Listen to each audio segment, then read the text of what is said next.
Hi guys, welcome back to my YouTube channel. This is Olamide Ogundele and you're welcome to Olamide's Thoughts.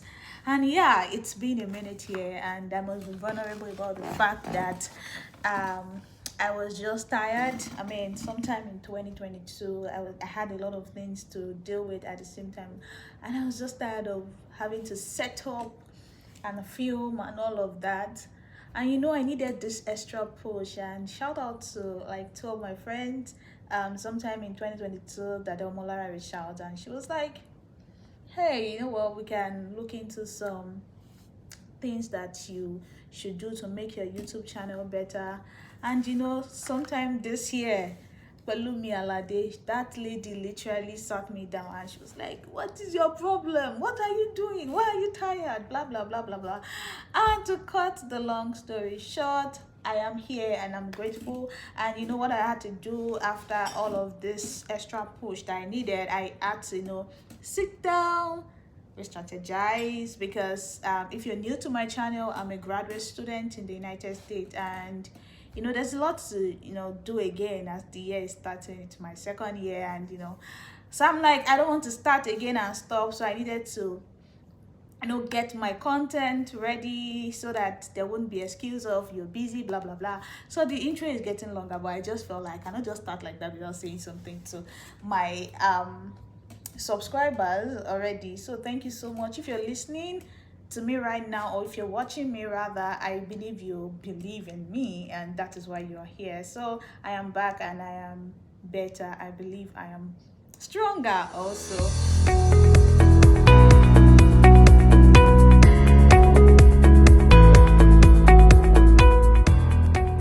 Okay, so welcome back. So yeah, let's just go straight to business. We're talking about tired of talking stage, and we have the caption there. And in this our generation, we have so many phrases, so many terms evolving by the day that some of these terms our parents cannot even relate with them. So one of them is talking stage. So in case you don't know what talking stage means, it means that stage where you just meet somebody and you're just getting to know the person, especially when it has to do with a man and a woman kind of relationship, right? So yeah, so that's what I'm referring to, and that's the stage you're getting to know the person. So, and I've seen folks complain about the fact that they are tired of talking stage. So I feel like, one, I need to share my own opinion, what I think, and don't have to be there for a long time. And one of the reasons why people will be there for a long time is because I feel like we don't quickly sort out people when we meet them. And how do I mean? So you're talking to somebody for the first time. For example, now somebody reaches out to me my Instagram and it's like, "Okay, hi Olamide, I like your personality, your profile. I want you to be your friend." And I'm like, "Oh, fine, cool." And later you're chatting me up, and later you're like, "Oh, can I have your contact?" "No problem. Oh, it is a free word. I will give it to you if I think." No, first thing first, I'm checking your profile. If I think, but you can't really say whether somebody has sense by looking at the profile alone. Let me talk to you, and that first conversation, I can already tell whether I'm sorting you out as a friend or acquaintance. Let's start from there first before we even talk about relationship. So, but at that point, first conversation, I'm like, do I want to have a second conversation with this person? So I'm like, okay, let's give the benefit of the doubt, right? Yeah, let's do it. And I talked to you for like a week. By the end of a week, I can probably, I mean, you're talking to the person back to back or like every day. By the end of that week, I should be able to say that, is this the kind of person that can remain as a friend or acquaintance? All right, I mean, you'll be able to tell whether they share the same value with you. I mean, maybe is there sync? Is this person ticking any of your boxes after 1 week? So there are some people that, for example, now I am somebody that I'm very loud about my faith, and the first week you tell me that you don't believe in church, you don't believe in Christianity, and blah blah. I already know that you cannot be more than an acquaintance. Like, there's no need not to beat around the bush.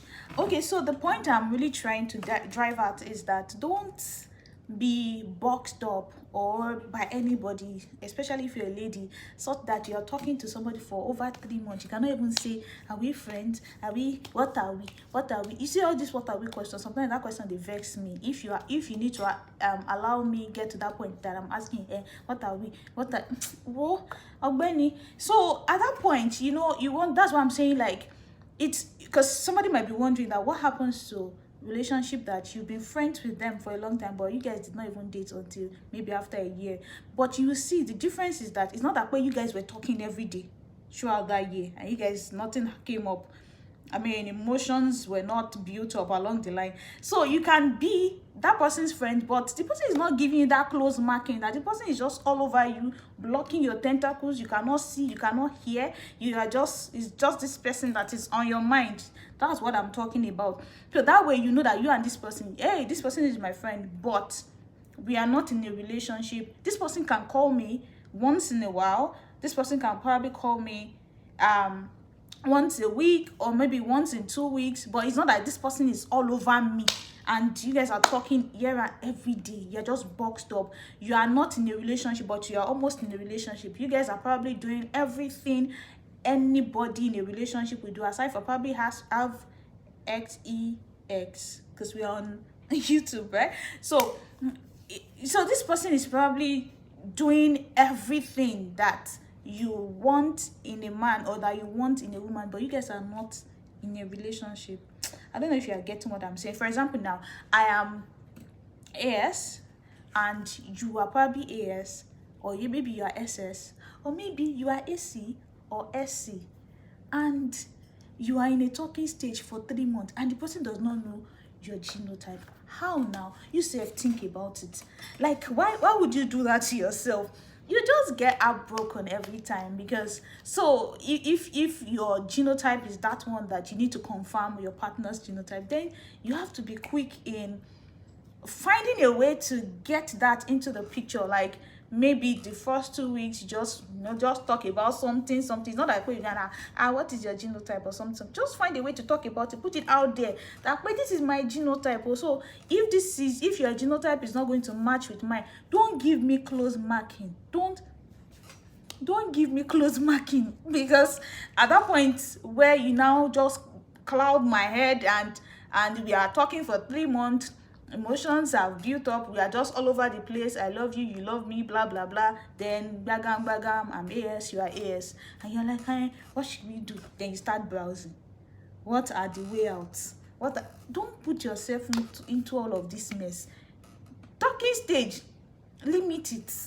You don't have to be in that talking stage for almost a year. Why give out the benefits of a relationship without being in a relationship? So what is the place of having close friends, people that you can actually be genuinely close to? I have close male friends and I know that nothing is happening, and I don't think something is going to ever happen or something. Well, they will say never say never. Well, but it's just that after I met them, you will know people that are probably interested in you to pursue you in that kind of relationship, and people that are not interested, leave them to be your friends. So, and when you are my friend, don't give me unnecessary close marking that you now cloud my judgment, and I'm thinking that, what vibe is this person giving me? What is happening? Like, girls, we know, I mean, ladies, we know these vibes now. When you know this person is probably interested in. So some people are very gifted in confusing ladies, and some ladies too are gifted in confusing the men, that they'll give you that vibe of they are interested but they are not interested. So please, we are in this generation that I think we should be smarter than that. So if you are still probably boxed up till this time, then you probably want to re-strategize by making sure that I am your friend, you are my friend. Let there be a mutual relationship. It's not that somebody is thinking we are friends, so, and the other party is thinking that we are friends but soon to be, and the guy is like, soon to be what? I just enjoy your company. there are guys like that. I mean, I'm sorry, I'm tilting towards the guys because I've heard stories from my friends and personal experience that guys can just be, some of them, it's not that they don't like you, some of them probably like you, but they are not ready for commitment yet, right? So, or probably they just feel like they are not ready to get married yet, so they just want ladies around them, so that when they wake up and they're like, I want to get married, they can just look to the left, look to the right, and say, start picking that. Is it Moyo? Is it? No, it be like, say it's Chidinma. See, don't be the Chidinma or Moyo lying around unnecessarily waiting. So if it eventually happens that you're in a relationship with that person, so be it. But it's not that way. They are all over you. You are lost emotionally. You are just lost because you are probably investing into the relationship, but the person is going nowhere. So let that be, whoever you are friends with or wherever you meet, let that be a mutual relationship. It's either you guys are both acquaintances, both friends, both in a relationship. I mean, be together. Don't be a friend while the other person is a boyfriend or a girlfriend or a fiancé. Well, this I'm tired. You know what I wanted to say? I think there should be a video coming up soon about when do you even call somebody your fiancé, when you're engaged, right? I think I want to talk about something like that. So yeah, I don't want this to be longer than I planned to be. I think I have said everything that I have written down here, so don't box yourself. So once you meet somebody, make sure that get to know whether this person, acquaintance, friend, and if this person is not giving you the vibe of they might look forward to being with you, you can limit it so that you don't toy with your heart so much, so that when the person that is right for you is around, you have love in your heart to give to the person. That's the danger of this thing, because people now say, I see at this point I have shared all the love I have in my heart, I've given it to everybody during talking stage, and the right person is now here and you're now like, wait, how do I even love this? So that you don't get yourself to that point that you don't even know how to love again, because you're tired of loving people and they're probably not loving you back, or you guys just didn't talk or move away from the stage of talking stage. So are you tired of the talking stage? You can save yourself the stress by sorting people out early enough. So we've come to the end of today's video. So if you like this, give me a thumbs up, and if you have other opinions, you can drop them in the comment section. Honestly, I would appreciate your engagement. I would appreciate your comment. I would appreciate everything. Please, I am back and better. So thank you guys. Bye.